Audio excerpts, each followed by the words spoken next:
The long wait for Dying Light 2 Stay Human is finally over, and as a massive open world action RPG that's brimming with content, it's got plenty of stuff going on that players constantly have to juggle.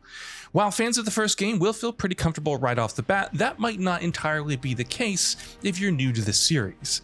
As such, to help you with a smoother entry into the city of Villedor, here we've compiled a few handy pointers that you should keep in mind as you jump into Dying Light 2. Explore at night. Like its predecessor, Dying Light 2 Stay Human wastes no time in hammering home the fact that the infected plaguing its world hate the light and thrive in the dark, which means the world is absolutely teeming with them at their worst when it's nighttime.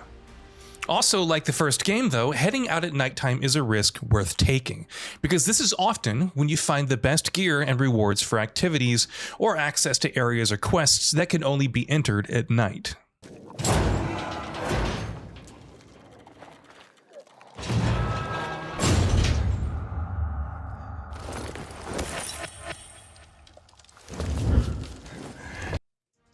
Avoid the streets.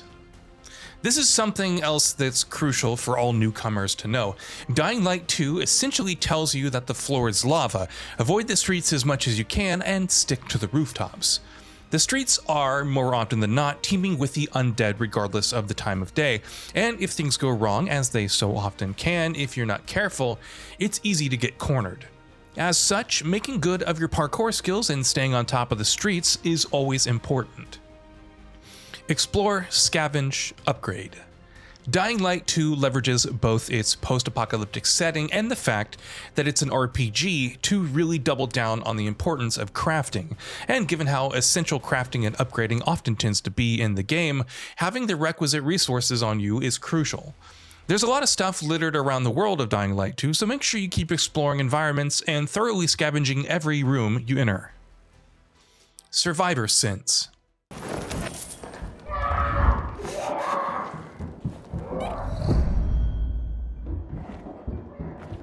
Something that really helps out with the aforementioned scavenging is the survivor sense. It's essentially the all too familiar detective vision equivalent in Dying Light 2, highlighting enemies and objects in your proximity. For stealth, combat, and exploration, it's useful in all the ways you would expect it to be, but again, the emphasis on scavenging in particular makes it necessary to make good and frequent use of survivor sense. Find inhibitors. Of all the gear, weapons, crafting resources, or any number of other things you can go looking for in Dying Light 2's large world, very few of them are as useful as inhibitors. For every few of these that you collect, you get to upgrade either your health or your immunity, and both of these feel like crucial upgrades every time you get them. Inhibitors are hard to find and even harder to acquire at times, but they're definitely worth the effort.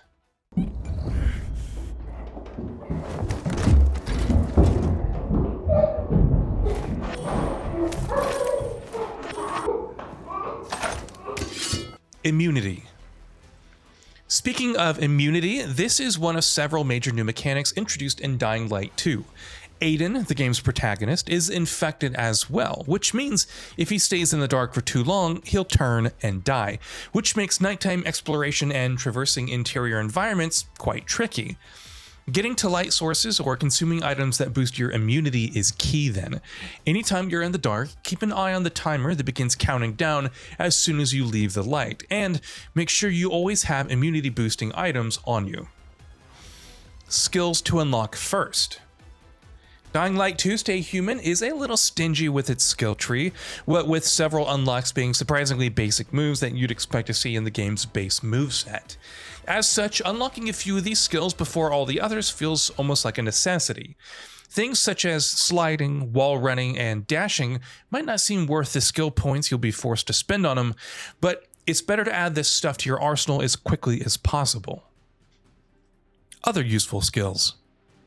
Of course, Dying Light 2's skill tree does have a number of interesting unlocks as well, but which one of these should you prioritize? Depending on the way you choose to play, there's a few that can be really useful. Being able to jump off an enemy's head can be useful if you want to quickly get off a crowded street, as is having the ability to ram into and bulldoze through crowds of zombies or enemies. Skills such as double jump, safe landing, active landing, and firm grip can also be quite useful, perhaps not in very flashy ways, but they all come with valuable boosts. Kick enemies. Combat in Dying Light 2 can be quite hectic at times, especially if you're being crowded by a large group of foes, and while your weapons are, of course, your best friends in these situations, it's important to remember that you can also kick enemies.